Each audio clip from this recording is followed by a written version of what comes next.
नमस्कार साथियों, मैं मनोज मीणा, राजस्थान युवा शक्ति एकीकृत महासंघ प्रदेश अध्यक्ष।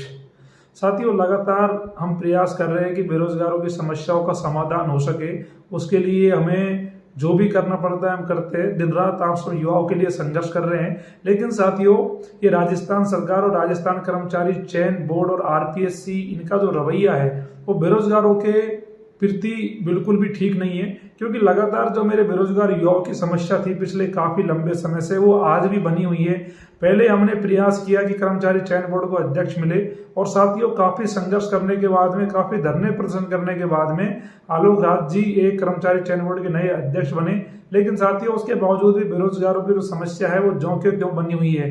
मात्र एक कर्मचारी चयन बोर्ड ने एक फायरमैन भर्ती का परिणाम जारी किया था, आप सबकी जानकारी में होगा। उसके लिए भी साथियों लगातार 4-5 दिन तक हमने कर्मचारी चयन बोर्ड पर धरने दिए, प्रदर्शन किए। उसके बाद उन्होंने दबाव में आकर एक परिणाम जारी किया है। साथियों, लगातार आपके कॉल मैसेज आ रहे हैं कि जो परीक्षा प्रस्तावित थी उनका क्या होगा, चाहे जूनियर अकाउंटेंट हो, सूचना सहायक हो, संगणक हो, उनको लेकर असमंजस की स्थिति मेरे बेरोजगार युवाओं में बनी है। ना युवाओं की पढ़ाई हो पा रही है और युवा लगातार परेशान है।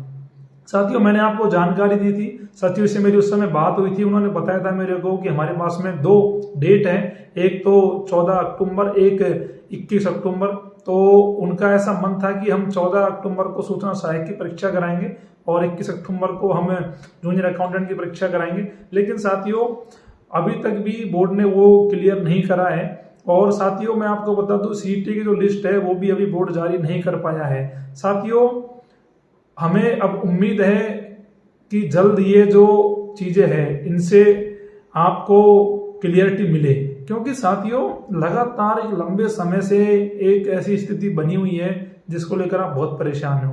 लेकिन साथियों, मैं सभी युवाओं से एक आग्रह करने के लिए आपके बीच में आया हूँ। क्योंकि बहुत सारे युवा लगातार मेरे से कह रहे हैं मनोज भाई पढ़ाई नहीं हो रही। तो साथियों, मैं कहना चाहता हूँ आपसे कि जो सचिव ने मेरे से कहा था उसके अनुसार कि आप 14 तारीख को सूचना सहायक और 21 अक्टूबर को जूनियर अकाउंटेंट की परीक्षा आप ऐसे मान के चलिए कि ये आयोजित हो सकती है। तो साथियों, आप उस हिसाब से अपनी पढ़ाई जारी रखिए, पढ़ाई को बंद मत करिए, आप पढ़ते रहिए।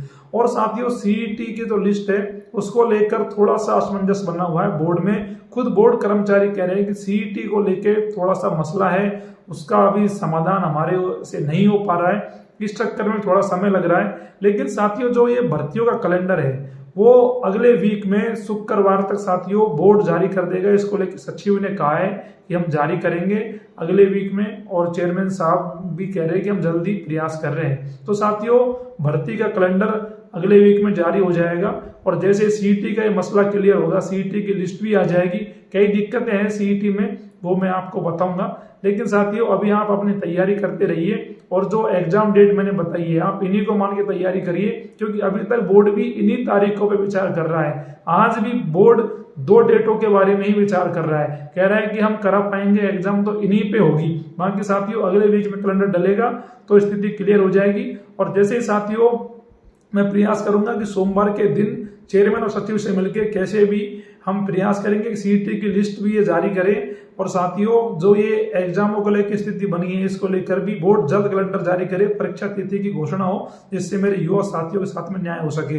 तो साथियों, मैं आप सबके बीच में इसलिए आया हूं कि आपको परेशान होने की जरूरत नहीं है, पैनिक होने की जरूरत नहीं है। लगातार आपके मुद्दों को लेकर आपकी आवाज हम उठा रहे हैं, लगातार आपके लिए हम कार्य कर रहे हैं। साथियों, तो आप अपनी पढ़ाई जारी रखिए। 14 अक्टूबर और 21 अक्टूबर की 2 ये डेटें हैं, इन पे सूचना सहायक जूनियर अकाउंटेंट की एग्जाम अभी तक होने की पूरी संभावना है। जो मेरे को बताया गया साथियों, वो मैं आपको बता रहा हूँ। तो मैं आपसे यही कहना चाहता हूँ, आप अपनी पढ़ाई करते रहिए। बाकी हम पूरा प्रयास कर रहे हैं कि जल्द से जल्द स्थिति क्लियर हो, और जो भर्तियों में दिक्कत आ रही है उन सबका समाधान हो सके।